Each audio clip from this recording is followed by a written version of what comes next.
Hi everyone! For today's episode, samahan niyo po ako maging isang cake decorator and party coordinator.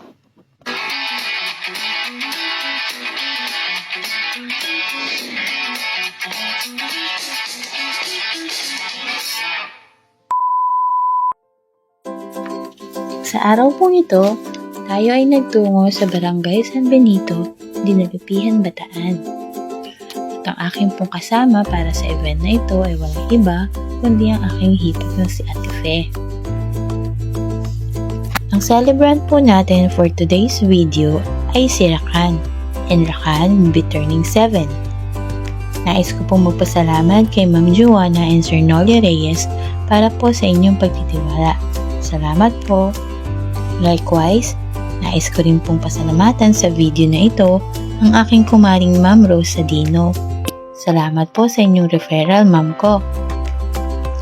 Nga po, na ang ating serbisyo at produkto ay makakarating sa iba sa pamamagitan ng mga customers na nasatisfy o nasayahan po sa ating serbisyo at produkto.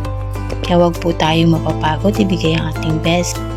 Dahil po kahit anong sarap ng ating niluluto o binibake, iba pa rin po kapag meron pong personal touch at ito po ay mararamdaman ng ating mga mahal na customers.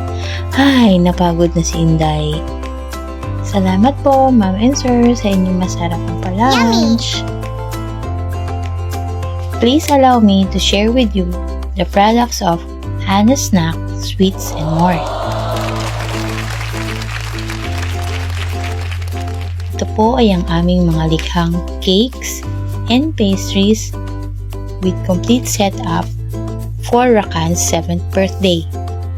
The varieties of this package are as follows: regular donuts, mini donuts, cookies, mini cupcakes, regular size cupcakes, cake balls, pretzels, and one customized cake with motocross theme.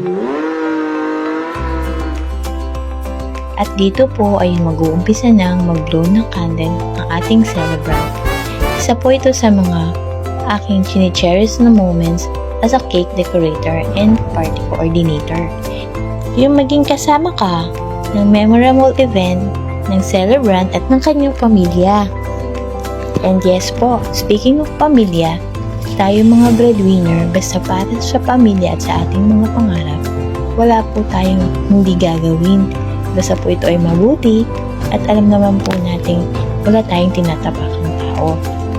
Alam niyo po, sa buhay, hindi naman po pamantayan kung ang trabaho mo ay mataas o mababa. Ang importante po ay yung binibigay mo lagi yung best mo. And ini-enjoy mo kung ano man po ang kasalukuyang biyayang trabaho na meron ka.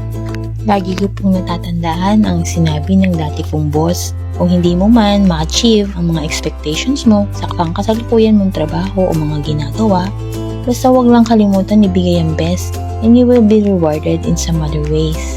Lagi po nating tatandaan kung ano man pong talento o kakayahan ang mayroon tayo, lagi po natin itong ipagpasalamat sa may kapal at sikapin po natin ito gamitin ng tama. Muli po, ako po si Mami Mau, a full-time work from home single mom. Nagsasabing, don't feel bitter.